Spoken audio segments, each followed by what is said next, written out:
Good morning 10th class. आज अपना next lesson है भोली। के ए अब्बास ने लिखा है, एक प्रसिद्ध भारतीय लेखक ख्वाजा अहमद अब्बास। इनकी ये जो रचना है भोली, इसमें मूल रूप से आपको ये बताया गया है कि इम्पोर्टेंस ऑफ एजुकेशन क्या है, यानी शिक्षा का क्या महत्व है और शिक्षा किस प्रकार एक जीवन को, एक मानव जीवन को सही दिशा और दशा दे सकती है।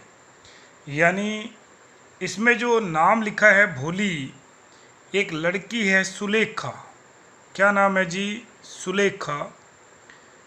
उस सुलेखा को भोली नाम से जाना जाता है क्योंकि वो काफ़ी सिंपल टन थी, यानी एक सरल या बुद्धू भी आप कह सकते हैं, ये मीनिंग आ रखा देखना।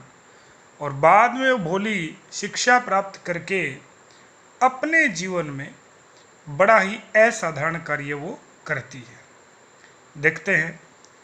हर नेम वो सुलेखा, उसका नाम सुलेखा था, बट लेकिन सिंस हर चाइल्डहुड, बचपन से ही, everyone had been calling her, बचपन से ही हर कोई हैड बीन कॉलिंग, उसको पुकारता था। ध्यान से देखना, इधर दिया है पास्ट सिंपल और यहाँ सिंस और फॉर का प्रयोग, और हम सीखे हैं कि सिंस और फॉर का प्रयोग यदि कर रखा हो और उसके बाद टाइम दिया हो और एक तरफ यदि पास्ट की एडवर्ब हो तो टेंस भरा जाता है, past perfect continuous tense.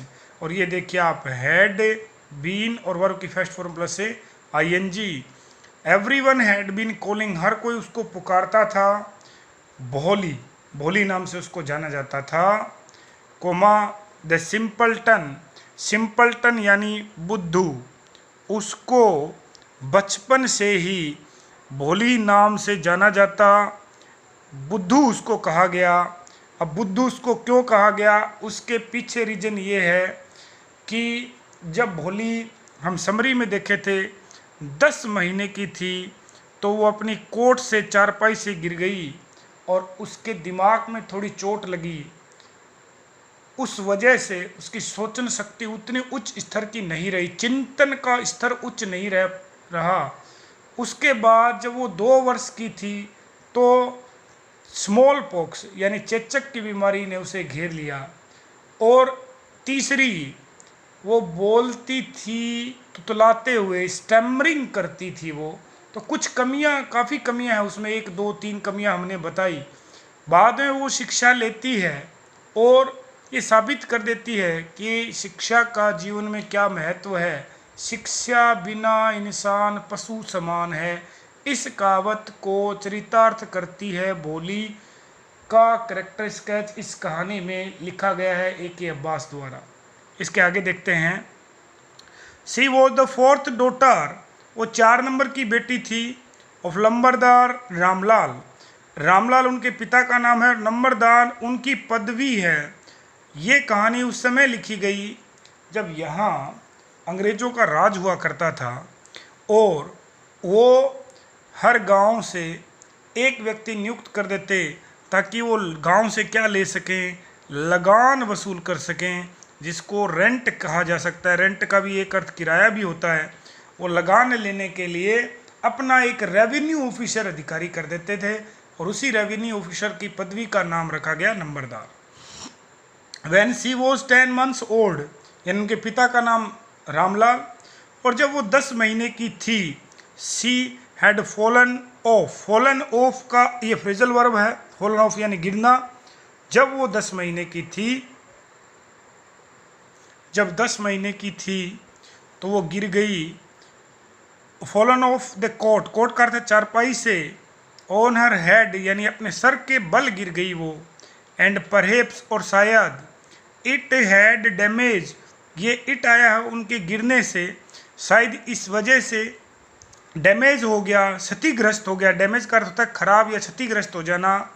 Some part of her brain, उसके दिमाग का कोई हिस्सा, यानी दिमाग में चोट लगी और इस वजह से वो आगे बैकवर्ड बनी रही। देखिए आगे लिखा भी है डेट्स वाई, आगे एक प्रश्न भी बनेगा, उसका उत्तर है यहाँ से जो अभी हम कर रहे हैं ये। डेट्स वॉज वाई, यही एक वजह थी। सी रिमेन, वो बनी रही। ए बैकवर्ड चाइल्ड, बैकवर्ड का अर्थ होता है जी पिछड़ा हुआ, पिछड़ा हुआ, वो पिछड़ी हुई बालिका बनी रही। And came to be known as Bholi, और उसको भोली के रूप में जाना गया। ये देखिए बी प्लस वर्ब की थर्ड फॉर्म यानी पैसिव लिखा गया है। द सिंपलटन, वही नाम आ गया फिर जो बताया था, सिंपलटन यानी बुद्धू, और उसको भोली बुद्धू आप कह सकते हैं, इस नाम से उसको जाना जाता।